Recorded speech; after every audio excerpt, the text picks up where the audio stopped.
Although Mercedes hasn't been on the top step of the podium this season, their efforts to remain relevant and within striking distance of a race win is something that should be commended. And as we now head into the final two races of the season, with the team being within striking distance of a P2 finish in the Constructors' Championship, will the team be playing it safe? Or will the Silver Arrows throw away their calculations and risk it all for that elusive race win this season? Well, let's talk about it. But before we do, consider subscribing to the channel so you don't miss out on our latest uploads. Now that's out of the way, let's get started. Last time out, both Lewis Hamilton and George Russell were in contention to take pole position at the Mexican Grand Prix, which ended with them finishing in P2 and P4 respectively.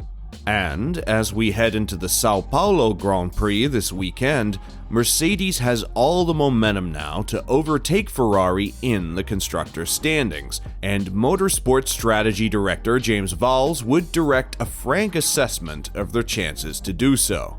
"We are here to finish second in the championship," said Vowles in the team's latest race debrief video, "and every single race that we can start pulling that points gap down is a success. In Mexico, we took just 13 points out of them, so there are still 40 left to go with 2 races. Fortunately, one of those is a sprint race. I think we have a package now, unlike the beginning of the season or the mid-season, that can really bring the fight to them.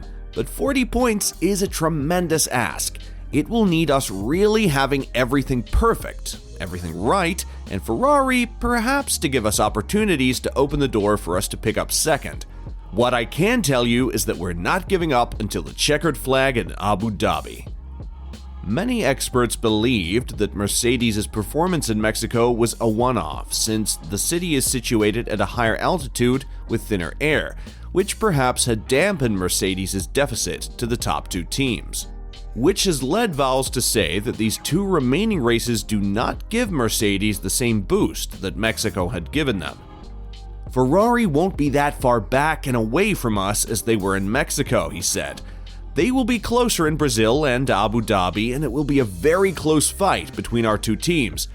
Relative to Red Bull, they still hold the edge compared to us. I don't think it is quite the 3/10 they, Red Bull, outqualified us by, but it will be a few tenths across the next few races." But with that, Vowles would say that the team is inching ever closer to their first race win this season. "We are getting closer and closer, compared to where we were at the beginning of the season, where at times we were struggling to get out of Q1 or into Q3 to where we are now, which is we are within a whisker of fighting for our first win. We have moved forward. In Brazil, it's a track that both of our drivers have typically gone well at, and it is a sprint race where we can pick up more points. And when you have a car within a few tenths of your competition, you can make things happen." The biggest hurdle the team had to get over this season in terms of development was solving their porpoising issues that had dampened any pace their car had. According to George Russell, the FIA and their regulations to reduce the phenomena that were implemented at the Belgian Grand Prix played a big role in solving this issue for the team. "I think it has almost disappeared," Russell told media, including RacingNews365.com, when asked whether the team's porpoising problems have completely gone.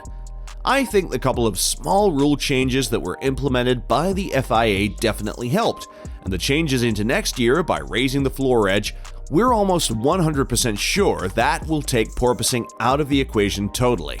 Russell would add that he has actually forgotten how it felt to drive the W13 when it had ridiculous amounts of porpoising during the earlier parts of the season.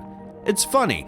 There was once a time that I forgot what a race car felt like not to have porpoising, and now, to be honest, I forgot what it does feel like to have porpoising," the Briton explained. "I think that also goes to show the progress we as a team have made, not only to cure those issues that once seemed very difficult, but also to bring a lot more performance on to the car thereafter."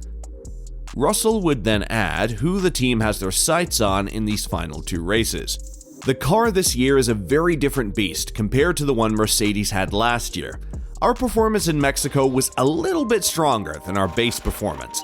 Our main fight is with Ferrari to finish ahead of them. Red Bull have been the most robust team at every single track here with the long straights. I expect they will have an efficient car and will be the team to beat. And as for Lewis Hamilton, the 7-time world champion was recently given honorary citizenship in Brazil and is saying that he would want to celebrate this award with a race win. Just last season, Hamilton had the race of a lifetime in which he stormed from the back of the grid all the way to winning the 2021 Sao Paulo Grand Prix after he had incurred a DRS infringement. I need all the energy we can get, okay? We've got to get that Brazilian flag up on top of the podium, Hamilton told local reporters at an event with team sponsor Petronas on Wednesday. But Lewis would then say that on paper, Sao Paulo doesn't cater to their car's strengths, so he believes that it will be an uphill battle to achieve a race win this weekend.